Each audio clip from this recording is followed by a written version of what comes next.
Welcome to Case Closed, the Contingency Fee podcast. On the show, our team of industry experts interviews contingency fee attorneys. You will discover everything from how they got started to the secrets of their success and what's working in today's marketplace. And now, here's the Case Closed podcast. Well, ladies and gentlemen, we have another session of the Case Closed podcast with Mr. Brad Peri. Mr. Peri, tell us with what firm do you practice and your whole background? Not a problem. Currently a partner at Goodman Acker. It's a law firm in Southfield, Michigan. I practice mostly personal injury with some long-term and short-term disability benefit disputes in there, dealing with ERISA or even just self-insured policies, no matter what it is. But mostly our main focus is personal injury, whether it be car crashes, whether it be trips, slip and falls, dog bites, or any general negligence. I've been here for about 12 years now. I've been a partner for the last 7 years. Love what I do. Love being here. Love, obviously, the state of Michigan, where we're at right now. Well, you're a better man than me. I could not deal with the cold. So tell me the best advice you ever got.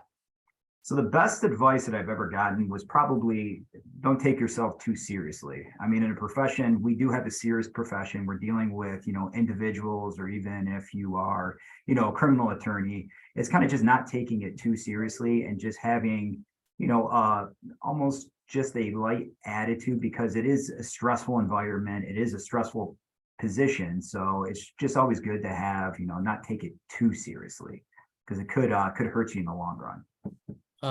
What is the biggest verdict or settlement that you have obtained? Don't give me the names or the specifics, but just the number. Not a problem. So it was probably about 5 years ago. It was a $1.9 million settlement. It was dealing with a pedestrian car crash not too far from our office. So, okay. What is the thing that drives you most insane about your practice? To be honest, probably the court system. Because a lot of times when you go to court, it's basically sit down and wait. I tell my clients, to become an attorney, all you really need to do is learn how to sit and wait, because that's what you essentially do in court. Now that it's virtual, it's a little bit better, but it's just, sometimes that, hey, I have a 5, 10, 15-minute hearing and I'm there for 3, 4, 5 hours. So. What is the most famous case you've ever had? Most famous, I don't know if I really categorize it as famous, but some that have been just in the press. There's one that, this is kind of a crazy story, another crash that happened right around the block from here. But this woman, she was walking from the grocery store, walking in the crosswalk, and someone turns and hits her. She falls down, has pretty bad injuries. The individual gets out of the car, looks, and then gets back into the car and kind of goes into a gas station and backs up into a spot where she kind of conceals her vehicle a little bit, and then gets out, and when the police come, almost acts like she's a pedestrian and witnessed the crash. So, after I signed this woman up, I went to the gas station, asked if they had any surveillance, and lo and behold, I found it, and we were able to kind of locate this woman, who she was, because the police report had it written up as a hit and run. So it was kind of, we did a news broadcast. Obviously, everybody was kind of involved, and we're able to find out the woman who actually hit this lady, and obviously charges were brought against her. So that was kind of nice to help out on that aspect as well. How frustrated do you get with the defense bar in your neck of the woods? Yeah, this is probably a daily struggle. I'm frustrated with them because they represent an insurance company that I'm also frustrated with. So, and it's just no rhyme or reason. That's my biggest gripe. It's almost like, hey, you pay this for this particular case, and then when you have the same exact scenario, it's like a completely different analysis. So that's kind of how the frustration just is, especially because we have some changes in the law here in the state of Michigan. And it's like, really, nobody knows the exact changes yet. And it constantly is going through the court system right now in terms of those changes. So that's probably the most frustrating thing that we have dealing with the defense bar, because they have different interpretations than we have, and it's different interpretations by each defense attorney. So do you have the concept of bad faith in the state of Michigan? Unfortunately, we do not. We do not have the concept of bad faith, no bad faith claims. I wish we did, but unfortunately, that's not a cause of action here in the state of Michigan. So other than negligence, what are the interesting causes of action that you can bring against either a carrier or a defendant? So first, I mean, in Michigan, we have a no-fault system. It was kind of amended back in 2019, but it was a no-fault system where everybody received unlimited medical benefits from your auto insurance carrier. Now, per that, if the insurance company, this is where a lot of the litigation stemmed, if they were to deny or delay in payments in some benefits, which might be obviously medical benefits, wage loss, something called attendant care, which is personal care, or even like chores around the house. They'll pay somebody to obviously provide that to somebody who's been injured in a car crash.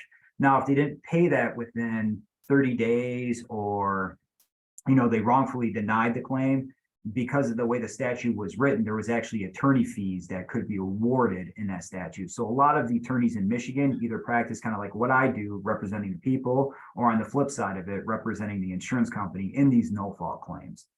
Now, part of my practice also too is ERISA claims. So that's the Employee Retirement Income Security Act, dealing with long-term and short-term disability benefits. And that's a federal statute, so that's in federal court. So let me ask the following question and see if it's kind of technical, but would be interesting to hear your answer. So let's assume there are 3 different medical services on 3 different dates, 3 weeks apart. And a carrier denies those with no basis on your personal injury protection program. Okay. Have attorneys in your state filed RICO claims, either state or federal, against the carriers?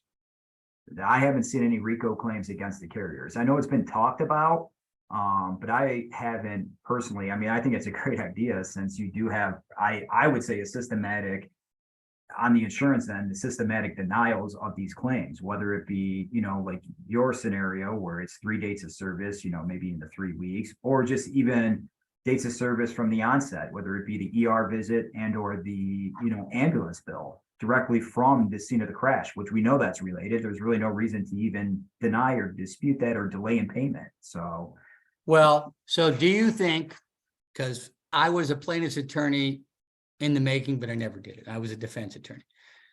Imagine the following.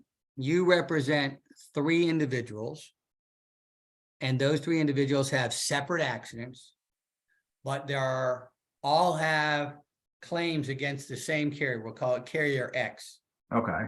And Carrier X wrongly denies paying anything on those 3 claims. Is there a way to take 3 discrete plaintiffs and create a RICO claim against that carrier and create a new theory?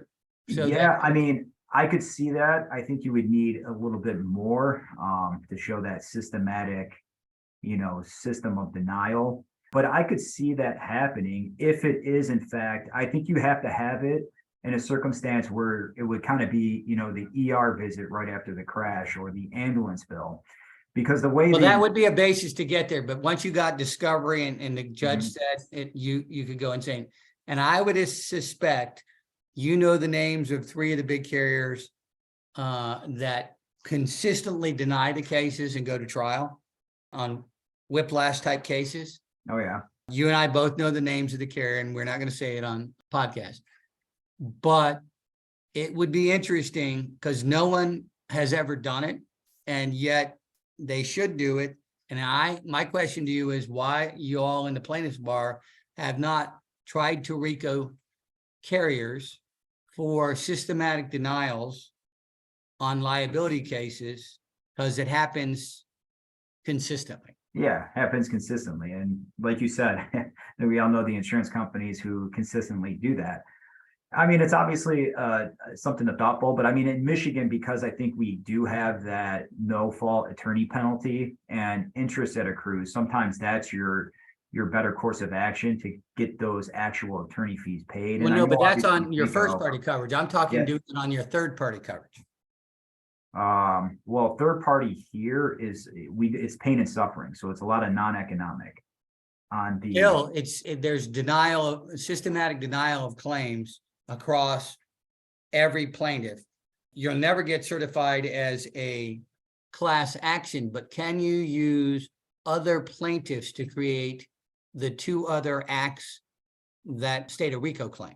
That's the issue, how I would face, because the reality is if you all could achieve that, it's all over. You're going to win more cases, significantly higher dollars. And if you get it past stating a cause of action, they'll settle because they don't want the case law against them. No, I mean, I don't disagree with that at all. At all. All right. So how do you help the community that you live in? So the community that I live in, actually, I do put a golf outing on each year. It's for a specific foundation. It's for ALS of Michigan. It's not in honor of my mother who passed away from ALS back in 2015. So the outing started in 2016. We raised over, I think we're up to almost 100 grand now, or close to 100 grand just for ALS of Michigan, and to help those other individuals who are suffering from ALS either get medical equipment, medical beds, whatever it may be. So it's an annual outing. You know, it's a great event. It's something that I obviously cherish and hold dear because of the fact that they did so much for my family and my mother that it's like the least I could do just to give back to that particular foundation. Well, that's, I'm sorry to hear about your mother, and it's greatly appreciated. That is a damning disease. Oh, yeah. How do you train the next generation of attorneys? I think more of a tech is what you need to do. Obviously, everything is virtual, e-filings. Discovery now is going to be electronically stored information. We actually in 2021 had a change to our court rules dealing with electronically stored information. So I think they're going to see a lot more of that because everything is paperless. So there's going to be obviously hard drives to look at. So it's more of just looking at it, I think, from a tech angle, kind of being a little bit more tech savvy than maybe we used to be in terms of just that electronically stored information, as well as just, your general stuff, your writing, your, way to make a legal argument, either on paper or in front of a judge when you're arguing your position.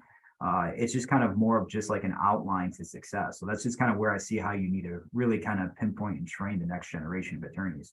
Yeah, I was the old generation. Near the end of my practice, we actually got computers. Prior to that, it was dictation. And I had a paralegal. Was it the typewriter still? The typewriter? Oh, yeah. And my paralegal could type 140 words a minute perfectly. I know. I remember they gave me a dictation machine here, and I kind of looked at it like, what is this? I can type way faster than I can even talk into this machine. And I think that's just kind of my generation of attorneys. We do that. We talk so fast, we can type so fast that we don't really, the dictation is kind of a thing of the past. So, in your practice, when you come to a settlement, do you deal with Medicare set-asides in the PI world? Nope, not yet. Not yet. It's just straight Medicare, whatever their conditional payment is, negotiations as far as that, whatever. Sometimes there's a lot of unrelated charges on there, and no Medicare set-asides yet. Medicare set-asides in Michigan mostly deal with the workers' comp situation, so. Well, what would you like to tell the people who should be hiring you? Hiring me? Here at Goodman Acker, the good thing about our firm is when we start the case, you get me. You don't get passed around to different attorneys, different individuals. So even yesterday, I was signing up a case late last night at around like 5 o'clock, and I am going to represent those people. So at the initial consultation, they met me, they sat down with me, they were comfortable with me all the way through the point of settlement. They are dealing with me the entire time. So that, I think, is what distinguishes us here at Goodman Acker from a lot of other firms. We're not being passed around. It's not a constant revolving seat in terms of the attorney that's handling your file. It's once you get that attorney, that is your attorney from the time the case finishes. Well, folks, I got the pleasure of having on the podcast Mr. Acker, and now I've had Mr. Peri. And where do you have two people who are as esteemed as these guys are? If you need an attorney in the Detroit area, or in Lansing, I remember. Grand Rapids as well. Grand Rapids, then you need to hire these guys. So thank you for being on the Case Closed podcast. No problem. Thanks for having me. Thank you for listening to another episode of Case Closed, the Contingency Fee podcast. We hope you enjoyed listening to this week's guests and their insight. If you liked what you heard, please consider subscribing wherever you listen to podcasts. Case Closed, the Contingency Fee podcast, is led by industry experts who unlock insights from the nation's top contingency fee attorneys. Each week on the show, the guests share how they got started, secrets of their success, and what's working in today's marketplace. Guests on the Case Closed podcast include successful contingency fee attorneys that will share their secrets so you can close more cases. Tune in each week for a dynamic conversation about winning legal strategies that will grow your business.